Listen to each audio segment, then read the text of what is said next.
নিকারবিহীন জান্নাতে যাওয়ার সুযোগ হয়ে যেত। আরে মানুষ হওয়ার কারণে সূর্যের রৌদ্রতে দাঁড়িয়ে থাকতে হবে। খামসিনা আলফা সানা মিম্মা তাউদ্দুন। নবী বলছেন দুনিয়ায় যে 24 ঘন্টার দিন গণনা করা হয়, এইভাবে গুনতে থাকো। 50,000 বছর গুনলে যত ঘন্টা হবে, একটা দিন করা হবে ততটা লম্বা। আল্লাহ পারবে না? বুড়ো টুড়ো হয়ে গেছে, নাউজুবিল্লাহ। আল্লাহ 50,000 বছরের লম্বা দিন বানাতে পারবে না? বুড়ো টুড়ো হয়ে গেছে। বর্তমান প্রযুক্তি যুগের কিছু বিজ্ঞানীরা বলছে দুনিয়া যদি আল্লাহ বানিয়ে থাকে, আর এই পৃথিবীর বয়স তো 10-12 বছরের বেশি হয়ে গেছে, তাহলে আল্লাহ যদি দুনিয়া বানিয়ে থাকে, আল্লাহ না জানি সলিমউদ্দিন চাচা, আব্দুল করিম দাদা, মনোরঞ্জন কাকার থেকে আরো কত বেশি বুড়ো হয়ে গেছে। চাচা দাদা কাকারা 80-85 বছর বয়স হলে লাঠি দিলেও হাঁটতে পারে না সোজা হয়ে। আরে দুনিয়া যদি আল্লাহ বানিয়ে থাকে, আল্লাহ না জানি কত বুড়ো হয়ে গেছে, আর বুড়ো আল্লাহ আর পারবে না। চিল্লাই বলুন একটু নাউজুবিল্লাহ, জোরে বলো নাউজুবিল্লাহ। আমার আল্লাহ কি আমাদের মতো বুড়ো টুড়ো হবে নাকি? হবে? তিনি বলছেন আল্লাহু হাইয়ুন কাইয়ুম। আমি অতীতে যেমন ছিলাম বর্তমানে তেমন আছি, ভবিষ্যতেও তেমন থাকবো। আমার কোনো পরিবর্তন নাই। ও বান্দা, তোমাদের খাওয়ার দরকার হয়, আমার জীবনে খাওয়ার প্রয়োজন হয় না। তোমাদের ঘুমানোর দরকার হয়। লাতা খুজুহু সিনাতু ওয়ালা নাওম। আমি আল্লাহ জীবনে কোনোদিন ঘুমাই না, আর আমার ঘুমও কোনোদিন লাগে না। প্রতিদিন 24 ঘন্টা আমি জেগে থাকি। তাই বলে তোমাদের মতো আমি পাগল টাগল নাউজুবিল্লাহ হই না। জোরে বলুন একটু সুবহানাল্লাহ। আমার ভাইরা, আল্লাহ পাক পূর্বে যে ক্ষমতায় ছিলেন বর্তমানে সেই ক্ষমতায় আছেন, ভবিষ্যতেও সেই ক্ষমতায় থাকবেন। জোরে বলুন একটু আমিন। হাসরের মাঠে বিচার শেষ হয়ে যাওয়ার পর আল্লাহ বলবেন আর কোন বান্দার হিসাব নিকাশ বাকি নাই। ফেরেশতারা বলবেন লা ইয়া রব্বি, কোন বান্দার হিসাব নিকাশ বাকি নাই, সব বান্দার হিসাব নিকাশ শেষ। আল্লাহ বলেন ইযহাব ইলাল জান্নাহ, ফেরেশতা মণ্ডলীরা জান্নাতে চলে যাও। যার ওসিলা করে আমি 8খানা জান্নাত বানিয়েছি, জাহান্নাম বানিয়েছি, সাগর সলিল বানিয়েছি, আসমান জমিন বানিয়েছি, হুর গেলেমান বানিয়েছি, সৌন্দর্যমণ্ডিত পেলে জান্নাতের ভিতরে বানিয়েছি। আমার পয়গম্বর মুহাম্মদ রাসূলুল্লাহকে সর্বপ্রথম আমি বিচার শুরু করার আগে জান্নাত হালাল বানিয়ে দিয়েছিলাম। আমার পয়গম্বর জান্নাতের ভিতরে হুর গেলেমান নিয়ে কেমন আনন্দ ফুর্তি করছে একটু দেখে। এত সময় হিসাব নিকাশের চিন্তা ভাবনায় আমি ব্যস্ততার মাঝখানে ছিলাম। হিসাব নিকাশ শেষ হয়ে গেছে, আমার পয়গম্বর জান্নাতের ভিতরে ঢুকে হুর গেলেমান নিয়ে কেমন আনন্দ ফুর্তি করছে দেখে ফেরেশতারা আল্লাহর হুকুম তামিলে দৌড়ে ছুটে যাবে। পয়গম্বর মুহাম্মদ রাসূলুল্লাহর জন্য যে স্পেশাল জান্নাত বানানো হয়েছে, জান্নাত হলো 8টি। এই 8টি জান্নাতের ভিতরে বিভিন্ন কোয়ালিটির জান্নাত রয়েছে। যে যেমন আমলকারী হবে তার জন্য তেমন ফ্যাসিলিটি, তেমন জান্নাত বরাদ্দ করা হবে। নাসাই শরীফের হাদিস, পয়গম্বর মুহাম্মদ রাসূলুল্লাহ বলছেন জান্নাতের ভিতরে সবথেকে কম জায়গা যে লোকটি পাবে, তাম পৃথিবীর এরিয়া থেকে তার জায়গা দেয়া হবে বেশি। জোরে বলা যাবে না একটু সুবহানাল্লাহ? সব থেকে কম জায়গা যে লোকটি নসিবে জুটবে জান্নাতের ভিতরে, খারাপ কাজ জীবনে করেনি, মদ খায়নি, সুদ খায়নি, ব্যভিচারী করেনি, মিথ্যা কথা বলেনি, চুরি ডাকাতি করেনি, ছিনতাই গুন্ডামি করেনি, বিধবার দরজার কড়া নাড়া দেয়নি, গরিব এতিমের হক ফাঁকি দিয়ে খায়নি, কারো গালে চড় মারেনি, অন্যায় কাজ লোকটা করেনি। তবে সৎ কাজ খুব কম, ভালো কাজ খুব কম। অন্যায় কাজ জীবনে করেনি, ভালো কাজ খুব কম। এই ভালো কাজ কমের জন্য আল্লাহ তাকে জান্নাত হালাল বানাবে। তো ওই লোকটি জান্নাতের ভিতরে সব থেকে কম জায়গা পাবে যে লোকটি, তাম পৃথিবীর এরিয়া থেকে তার জায়গা দেয়া হবে বেশি। আচ্ছা, তাম পৃথিবীটা কি একটুখানি জায়গা? একটুখানি? বর্তমান পৃথিবীতে 228টির মতো দেশ বিদ্যমান। Japan, German, England, Holland, Poland, Italy, Brazil, Switzerland, Bharat, Bangladesh, Afghanistan, Iraq, Iran, Kuwait, Jordan, আরব, পারস্য, তুরস্ক, Libya, Nigeria, Indonesia, Malaysia, Sri Lanka, Burma, Tajikistan, Kazakhstan, Balochistan, Azerbaijan, Armenia, Saudi আরব, আরব আমির শাহী, শাম, সিরিয়া, মরক্কো, ইয়ামান, বুলগেরিয়া, ফ্রান্স, আসমান এইভাবে দেশ আছে 228টা। এক একটা দেশের এ মাথা থেকে ও মাথা যেতে গেলে দ্রুতগামী ট্রেনে বসে থাকতে হয় 2 রাত 3 দিন, আবার 3 রাত 2 দিন, এরকম ট্রেনে দ্রুতগামী ট্রেনে বসে থাকতে হয় এক মাথা থেকে আরেক মাথায় যেতে। তাহলে এক একটা দেশ কত লম্বা। আর এইভাবে দেশ আছে 228টা। এই দেশ ছাড়া পৃথিবীতে বিজ্ঞানীরা বলছে তাম পৃথিবীর ভিতরে 4-এর 3 অংশ পানি আর 1 অংশ মাটি। তাহলে পানি বেশি না মাটি বেশি পৃথিবীতে? কি বেশি? তারা বলছে পৃথিবীর 4 ভাগের 3 ভাগ পানি আর 1 ভাগ মাটি। আচ্ছা, এছাড়া পৃথিবীতে বড় বড় জঙ্গল আছে কিনা? রাশিয়ার দেশে আমাজনের জঙ্গল বিশ্ববিখ্যাত জঙ্গল, যেখানে মানুষজন বাস করে না, হিংস্র জীবজন্তুর ভয়ে। বিশাল এরিয়া, কয়েক হাজার কিলোমিটার আড়ে লম্বায় বিশাল জঙ্গল। মাঝে মাঝে এই জঙ্গলে কাটে কাটে ঘর্ষণ লেগে আগুনও ধরে যায়, হাজার হাজার বিঘে জমি পুড়িয়ে ছাই হয়ে যায়। এছাড়াও বড় বড় পাহাড় পৃথিবীতে আছে না নাই? লম্বা মাইলের পর মাইল লম্বা পাহাড় রয়েছে যেখানে মানুষ বাস করে না। সবগুলো মিলে পৃথিবী এই ঝোপঝাড় জঙ্গল সাগর সলিল পাহাড় পর্বত। আবার পৃথিবীতে 228টি দেশ, চতুর্দিকে পানি, মাঝখানে ফুটবল, ছোট্ট ছোট্ট দ্বীপ, দ্বীপের চতুর্দিকে পানি দিয়ে আল্লাহ ঘিরে রেখেছে। আল্লাহ বলে, বান্দারা বাড়াবাড়ি করিস না, বাড়াবাড়ি করলে আমি সাগরকে যদি স্লোগান দিতে বলি, তোদের কোন তলায় তলিয়ে নাকানি সোবানি ইঁদুরের বাচ্চার মতো খাওয়াবে তার ঠিক নাই। 2004 সাল 26শে ডিসেম্বর সাগরের পানি পৃথিবীর 13টা দেশের উপর দিয়ে বয়ে গিয়েছিল। কম বেশি আমরা জানি 2004 সাল ডিসেম্বরের 26 তারিখ পৃথিবীর 13টা দেশে সাগরের পানি উতলে উঠেছিল। দুধের হাঁড়ি, একটা হাঁড়িতে 5 কিলো পানি দিলে কানায় কানায় হয়। ওই হাঁড়িতে যদি 1 কেজি দুধ দেয়া হয়, দুধ তলায় থাকবে না, কানা কানা হবে।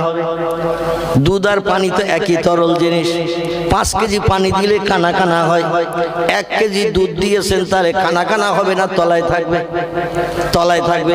আচ্ছা, ওই 1 কেজি দুধ হাঁড়িতে দিয়ে যদি উনানে চাপিয়ে একটা আগুন দিয়ে জ্বালান, দুধ হাঁড়ি ভর্তি হয়ে উতলিয়ে পড়বে না? পড়বে না? কথা বলে। 1 কেজি দুধ দিয়ে তলে আগুন দিয়ে যদি জ্বালান, দুধের হাঁড়িতে দেখবেন দুধের জায়গা ধরবে না, উতলিয়ে কানা দিয়ে গড়িয়ে যায়।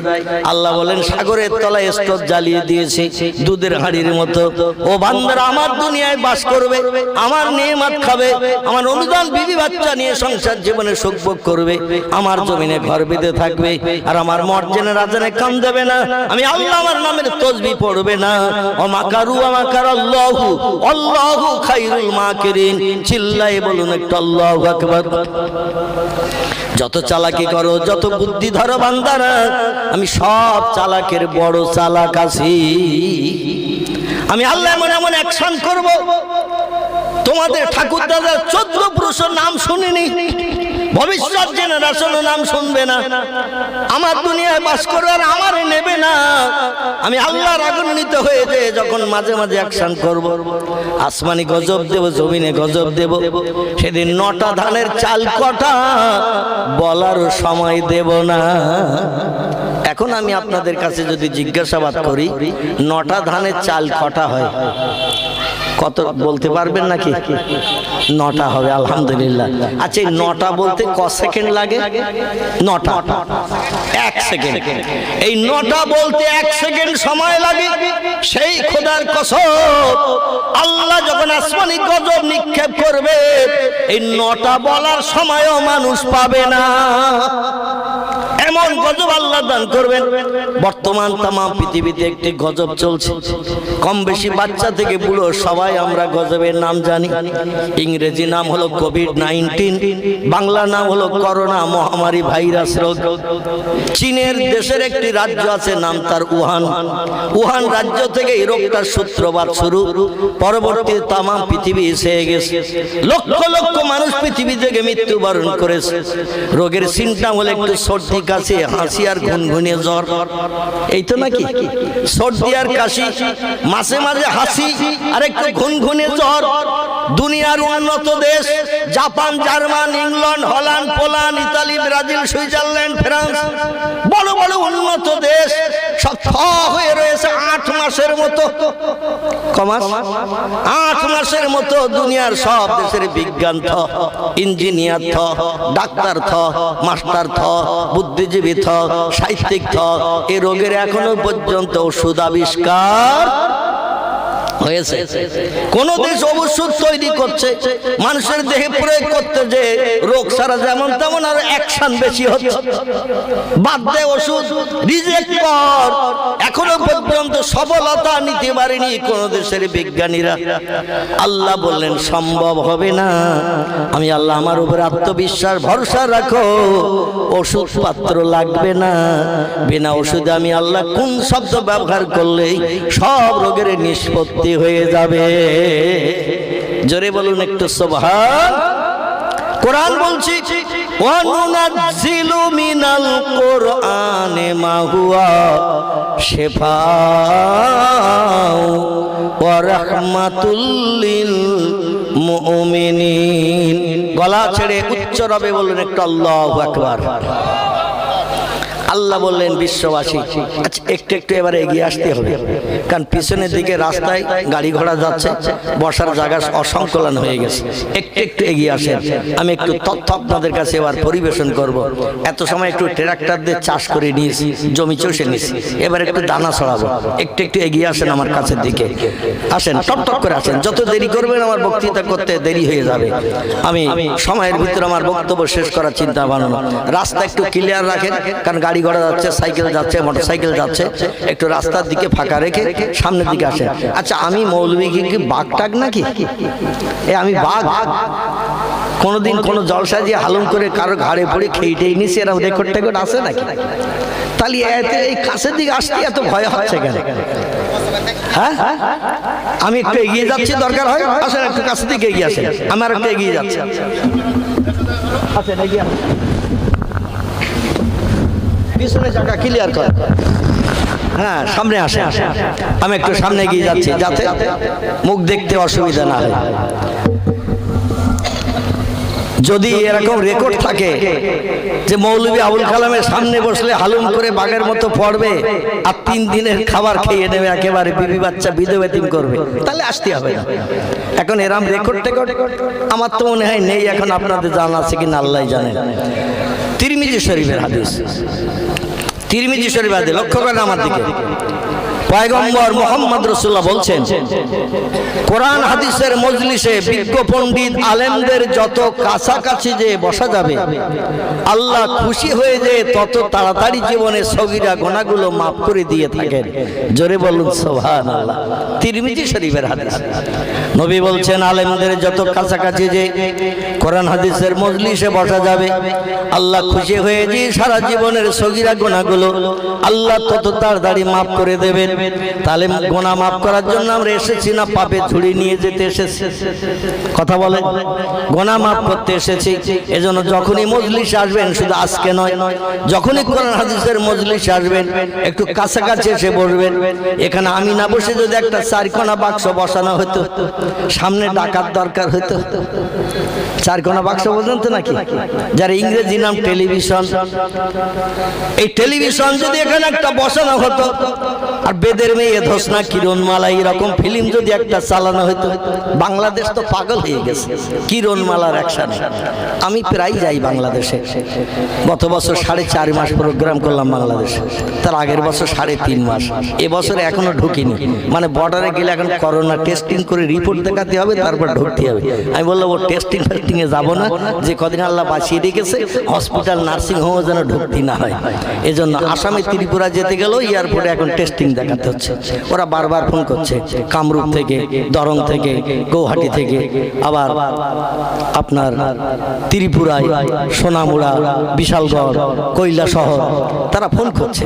কিন্তু আমি বললাম, ভাই যত সময় পর্যন্ত এলাকা স্বাভাবিক না হবে, করোনা টেস্টিং যত সময় শিথিল হয়ে যাবে, তখন ঢুকবো যদি আল্লাহ সুযোগ দেয়, অন্যথায় এইভাবে যাব না। কারণ এই ইনজেকশন টান করিয়ে আবার টেস্টিং করতে হবে ও পর্যায়ে নেই। প্রতিদিন আমার নাভিতে 2 বার করে সুই ফুটিতে হয়, মানে সুগার রোগী আমি। এখন ট্যাবলেট আর কাজ হচ্ছে না, প্রতিদিন নাভিতে দুবার করে ইনসুলিন দিতে, এরপরও আবার করোনা টেস্টিংয়ে সুই ফুটিতে হবে, ও লাইন আমি নেই। যার কারণে আমি এখন কোথাও যাচ্ছি না, এলাকার দিকে টুকটাক প্রোগ্রাম করছি। এখন ঘটনা হলো যেটা আমি বলতে চাচ্ছি, এখানে একটা চারকোনা বাক্স যদি বসানো হতো, সামনে ডাকার দরকার হতো, একজন বলতো আমি 25 টাকা চাঁদা দিস, কেউ বলতো 30 টাকা চাঁদা দিস, কেউ বলতো 15 টাকা চাঁদা দিস, কিনের ঘুষি দিত আর সামনে জায়গা ক্লিয়ার করে নিত। ঠিক বললাম না ভুল বললাম? শুধু কিনের ঘুষি চালাতো, সাইড হয়ে যা, চাঁদা দিছি 15 টাকা, আমি সামনে বসে দেখবো। আচ্ছা, টেলিভিশনে যত সামনে যাবেন লাভ হবে না লস হবে? লস হবে। চোখের পাওয়ার অচিরে শেষ হয়ে যাবে। যেখানে সামনে বসলে লস সেখানে আমরা বসি, আর যেখানে সামনে বসলে লাভ সেখানে আমরা বসতে চাই না। হায় রে আফসোস, একবিংশ শতাব্দীর শিক্ষার যুগের মানুষ। আল্লাহ আমাদের জ্ঞান দান করুন, সকলে বলি আমিন। আল্লাহ বললেন, বিশ্ববাসী আমি আমার আসমানি সেরা কিতাব, নাম হলো তার আল কোরআন। খুব ভালো করে শুনুন, আমার আসমানি সেরা কিতাব নাম হলো তার আল কোরআন। পৃথিবীতে মানুষের কল্যাণের জন্য 104খানা আসমানি কিতাব জিবরিল আমিন মারফত পয়গম্বরদের কাছে আমি পৌঁছে দিয়েছি। পয়গম্বররা কিতাবের কথা জনগণের কাছে বলেছে। এভাবে 104খানি কিতাব পৃথিবীতে পাঠিয়েছি। এই 104খানি কিতাবের ভিতরে সবথেকে মূল্যবান কিতাব যেটি, নাম হলো তার আল কোরআন। এই আল কোরআন আমার সেরা বান্দা মুহাম্মদ রাসূলুল্লাহর জন্য গিফট তোহফা দিলাম, এবং কিয়ামত পর্যন্ত তার উম্মতেরা আমার সেরা আসমানি কিতাবের মাধ্যম দিয়ে লাভবান হবে। জোরে বলুন একটু সুবহানাল্লাহ। তাফসীরে মাফাতিহুল গায়ব, তাফসীরে মাজিদ, তাফসীরে রুহুল বায়ান, তাফসীরে ইবনে কাসির, তাফসীর বি জালালুল কোরআন, তাফসীরে মারিফুল কোরআন, তাফসীরে বায়ানুল কোরআন, তাফসীরে বাইজাবি, তাফসীরে কাশাফ, বিখ্যাত বিখ্যাত কোরআনের তাফসীরের ভিতরে লেখকের একমত হয়ে লিখেছেন, আল্লাহ পাক আমাদের ধর্মগ্রন্থের নাম দিতে দিতে নাম দিয়ে পাঠিয়েছেন 55টি। কটি বললাম? আমাদের ধর্মগ্রন্থের নাম এসেছে টোটাল 55টি। পৃথিবীতে আর যত ধর্মগ্রন্থ আমরা দেখতে পাই, অধিকাংশ ধর্মগ্রন্থের নাম এসেছে একটি করে। বেদের নাম বেদ, ওর আর কোনো নাম নাই। পুরাণের নাম পুরাণ, একটাই মাত্র নাম। গীতার নাম গীতা, একটাই মাত্র নাম। ভগবতের নাম ভগবত, একটাই মাত্র নাম। রামায়ণের নাম রামায়ণ, একটাই মাত্র নাম। মহাভারতের নাম মহাভারত, একটাই মাত্র নাম। জেন্দাবাস্তার নাম জেন্দাবাস্তা, একটাই মাত্র নাম। গ্রন্থ সাহেবের নাম গ্রন্থ সাহেব, একটাই মাত্র নাম। মনুসংহিতার নাম মনুসংহিতা, একটাই মাত্র নাম। তৌরিতের নাম তৌরিত, একটাই মাত্র নাম। জব্বুরের নাম জব্বুর, একটাই মাত্র নাম। কিন্তু আমাদের ধর্মগ্রন্থের নাম এসেছে 55টি। জোরে বলুন একটু সুবহানাল্লাহ। আল্লাহ বলেন, বান্দারা আমি এতগুলো নাম কেন দিলাম, একটা বার কি খোঁজ নিয়েছো দেখেছো? ও বান্দারা শোনো, এক একটা নাম তোমাদের এক একটা সমস্যার সমাধান করে মুখে হাসি ফুটাবে। এই জন্য আমি নাম দিয়ে পাঠিয়েছি 55টি। এক একটা নাম এক একটা সমস্যার সমাধান করে দেবে। একটি নাম হলো কোরআন মজিদ, একটি নাম হলো কোরআন শরীফ, একটি নাম হলো দোয়া, একটি নাম হলো শেফা, একটি নাম হলো জিকির, একটি নাম হলো ফুরকান, একটি নাম হলো নূর, একটি নাম হলো হুদা, একটি নাম কোরআনুল কারীম, একটি নাম কোরআনুল হাকিম, একটি নাম কিতাব। এভাবে নাম দিতে দিতে 55টা নাম দেয়া হয়েছে। আমার ভাইরা, এই 55টি নামের ভিতরে একটি নাম এসেছে শেফা। কি নাম? শেফা। শেফা শেফা শব্দটি হলো আরবি ভাষা। ইংরেজি থেকে বলা হয়েছে মেডিসিন, বাংলায় একে বলা হয় ঔষধ। আল্লাহ বলছেন, নুনাজ্জিলু মিনাল কোরআনি মা হুয়া শিফাউ ওয়া রাহমাতুল লিল মুমিনিন। চিল্লায়ে বলুন আল্লাহু আকবার। আল্লাহ বলেন, ও দুনিয়ার মানুষ, ও উম্মতে মুহাম্মাদিরা, আমার আসমানি ভাষা লৌহে মাহফুজের সংরক্ষিত মিষ্টি মধুর কথা আমি আমার পবিত্র জবানি কোরআন পাক তোমাদের ঘরে কি জন্য পৌঁছে দিলাম, কোরআন পৃথিবীতে কি জন্য নাজেল করলাম, একটাবার কি খোঁজ নিয়েছো দেখেছো? শুধু ফুল নকশা কাপড় দিয়ে বান্ডিং করে রাখলে হবে না, সামসেডির উপরে ভিতরে আরেক চেষ্টার ভিতরে শোকেসের ভিতরে আমার কোরআন রাখলে কোনো লাভ হবে না। কোরআনের প্রথম নম্বর নাম হলো কোরআন শরীফ। কি নাম বললাম? কোরআন শরীফ। দেখবেন প্রত্যেকটি কোরআনের উপরের মোটা কভারের মাঝখানে একটা গোল চক্র আকাশ। প্রত্যেকটি কোরআন পাকের যে মোটা বাইন্ডিং দিয়ে কভারিং করা থাকে, এই বাইন্ডিং এর উপরের পৃষ্ঠার মাঝখানে দেখবেন একটা গোল চক্র আকাশ। এই চক্রের ভিতরে নাম লেখা থাকে তিনটি। কটি বললাম? তিনটি। একটি নাম লেখা থাকে কোরআন শরীফ, একটি নাম লেখা থাকে কোরআন মজিদ, একটি নাম লেখা থাকে ফুরকানুল হামিদ। বাকি 52টি নাম কোরআনের ভিতরে আল্লাহ ঢুকিয়ে দিয়েছেন। জোরে বলুন একটু সুবহানাল্লাহ। প্রথম নামটি হলো কোরআন শরীফ। আরবিতে কারা ইয়াকরাউ, কারানান শব্দের অর্থ হলো তেলাওয়াত করো, পড়ো। ফুল নকশা কাপড় দিয়ে বাইন্ডিং করে আলমারিতে আরেন চেষ্টা সামসেটে রাখলে 1 পয়সা লাভ হবে না। তেলাওয়াত করো, পড়ো। শরীফ শব্দের বাংলা অর্থ হলো পবিত্র, যার ভিতরে নাপাকি নাই, সন্দেহ নাই, কোনো ভুল তত্ত্ব নাই। It is true fact. কোরআনের সব কথাগুলো সত্য। জোরে বলুন একটু সুবহানাল্লাহ। প্রথম নম্বর নাম দিয়ে বলেন আল্লাহ। ও দুনিয়ার মানুষ, কোরআন শরীফ নাম এই জন্য দিলাম, পেশাব করে পায়খানা করে আমার কোরআনে যেন হাত দেবে না। কারণ পৃথিবীর যে কোনো ধর্মগ্রন্থে পেশাব করে হাত দেওয়া যাবে, পায়খানা করে হাত দেওয়া যাবে, স্বামী স্ত্রী মিলন করে হাত দেওয়া যাবে, মদ খেয়ে হাত দেওয়া যাবে, কোনো ধর্মগ্রন্থ নিষেধ করেনি। কিন্তু আমাদের ধর্মগ্রন্থ কোরআনের 27 পারা আমার আল্লাহ পাক সূরা ওয়াকিয়ার ভিতরে বলছে, ও দুনিয়ার মানুষ তোমরা শুনে নাও, আমি আল্লাহ আমার পবিত্র বাণী কোরআন সম্পর্কে তথ্য দিলাম। লা ইয়ামাসসুহু ইল্লাল মুতাহহারুন। জোরে বলুন একটু আল্লাহু আকবার। আল্লাহ বলেন অত সময় পর্যন্ত আমার বাণী কোরআনে হাত দেবে না, কোরআন স্পর্শ করবে না, যত সময় না পর্যন্ত তুমি পবিত্রতা অবলম্বন করবে। নাপাক দেখে নাপাক বডিতে আমার কোরআনে হাত দেবে না। শরীয়তের ফতোয়ার কিতাব, নাম হলো তার ফতে আলমগীর, নাম তার ফতোয়া দুররে মুহতার, নাম তার ফতোয়া কাজী খান, নাম তার ফতোয়া মহিদ, নাম তার ফতোয়া স্বামী, নাম তার ফতোয়া জামে সগীর। বিখ্যাত বিখ্যাত ফতোয়ার কিতাবে লেখকের একমত হয়ে লিখেছেন, দুটি কাজ নাপাক অবস্থায় করলে লোক কাফের হয়ে যায়। কটা বললাম? দুটি কাজ। মানুষ নাপাক অবস্থায় পেশাব করে পায়খানা করে ঘুম থেকে উঠে কোন ব্যক্তি মদের গ্লাস পান করে দুটি কাজ যদি করে, এই লোকটি আর মুসলমান থাকবে না, কাফের হয়ে যাবে। একটি কাজ হলো নাপাক অবস্থায় কোরআনে হাত দিলে লোকটা কাফের হয়ে যাবে। 2 নম্বর, নাপাক অবস্থায় নামাজ আদায় করা যাবে না। নাপাক অবস্থায় কোন ব্যক্তি যদি নামাজ আদায় করে রুকু সেজদা করে, বাইশরে গেছে, লজ্জায় আর বাইরে বার হলো না, মসজিদে বসেছিল, খুতবা হচ্ছে, কখন খুতবা শেষ হয়েছে খবর রাখে না। অনেকে মসজিদে যায়, দেওয়াল আর পিলিয়ার খুঁজে খুঁজে বেড়ায়, একটু হেলান দিয়ে ঘুমোবে। তাই এখানে অবশ্য নেই এরম লোক কেউ। মসজিদে ঢুকে পিলিয়ার খোঁজে, দেওয়াল খোঁজে, একটু হেলান দিয়ে মসজিদে ঘুমোবে। খুতবা কখন শেষ হয়ে গেছে খবর রাখে না। মুয়াজ্জিন নামাজের ইকামত দিচ্ছে, জুমার নামাজ, আর পাশের কাছে মিন্টু ছিল, মেরে স্কিনের ভিতর এই জামাত শুরু হয়ে গেছে, ও ঘুমিয়েছিল এত সময়। মুয়াজ্জিন ইকামত দিল, খবর রাখে না, কিনের গুতো খেয়ে ঘুম ভেঙে গেছে। উঠে দাঁড়িয়ে সবাই তাকে দাঁড়িয়ে তাকবীর তাহরিমা বাজছে। ও উঠে যে আল্লাহু আকবার বলে তাকবীর তাহরিমা বেঁধে নিল। ওই যে ঘুমানোর কারণে দেখো নাপাক হয়ে গেল, ওই অবস্থায় রুকু সেজদা করলে লোকটার মুসলমান থাকে না, লোকটা কাফির হিসাবে বিবেচিত হয়। চিল্লায়ে বলি একটু নাউজুবিল্লাহ।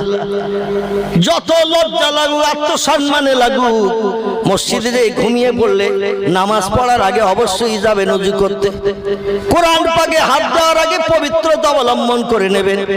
আল্লাহ বলেন লা ইয়ামাসসুহু ইল্লাল মুতাহহারুন। যত সময় না পর্যন্ত পবিত্রতা অবলম্বন করবে, তত সময় আমার কোরআনে যেন হাত দেবে না। আমি আল্লাহ পবিত্র, আমার বাণীও পবিত্র। পবিত্র কোরআন থেকে জ্ঞান নিতে গেলে তোমাকেও হতে হবে পবিত্র। তাহলে আমার তরফ থেকে তওবা পাবে, গিফট পাবে বান্দা। দুনিয়ার কারোর কাছে হাত পাততে হবে না, সাহায্য চাইতে হবে না। আমার সঙ্গে সম্পর্ক একটু গাঢ়তর তৈরি করো। আল্লাহ কোরআনে সূরা বাকারায় তত্ত্ব কোট করে বললেন, বিসমিল্লাহির রহমানির রহিম, মান আমানা বিল্লাহি ওয়াল ইয়াউমিল আখির ওয়া আমিলা সলিহান। চিল্লায়ে বলুন একটু আল্লাহু আকবার। আল্লাহ কোরআনে সূরা বাকারায় তিনটি আমলের কথা বললেন। ও বান্দা বান্দিরা শুনে নাও, তিনটি আমল যদি পাকাপাকি করে নিতে পারো। একটি আমল হলো, আমি যে তোমার প্রভু স্রষ্টা একজন আছি, আমাকে না দেখে একটু বিশ্বাস করো যে আমি একজন মালিক আছি। আমাকে দেখতে পাবে না, কারণ আমাকে দেখতে গেলে আমার দুটি নেয়ামত প্রাপ্ত হতে হয়। একটি নেয়ামত হলো অন্তরের চোখ, একটি নেয়ামত হলো অন্তরের কান। এই নেয়ামত দুটি পেয়েছেন পৃথিবীর দুটি দলের মানুষ। একটি দলের নাম হলো নবী আম্বিয়ার দল, একটি দলের নাম হলো ওলি আউলিয়ার দল।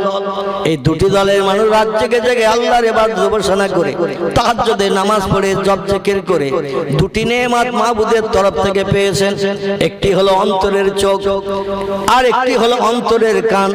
অন্তরের চোখ যারা আলগা করে নিয়েছে, এক জায়গায় বসে পৃথিবীর যে কোনো দেশের বাস্তব ফটো ঘরে রান্নাঘরে বসে বসে দেখার সুযোগ পায়, কোন দেশে যাওয়ার দরকার হয় না।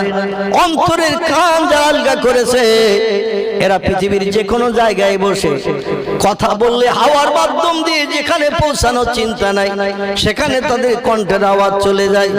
এদের ক্যাশ কার্ড লাগে না, সিম কার্ড লাগে না, টাওয়ারে সংযোগ লাগে না, মোবাইল লাগে না, কথা বললেই গন্তব্য স্থানে পৌঁছে যায়।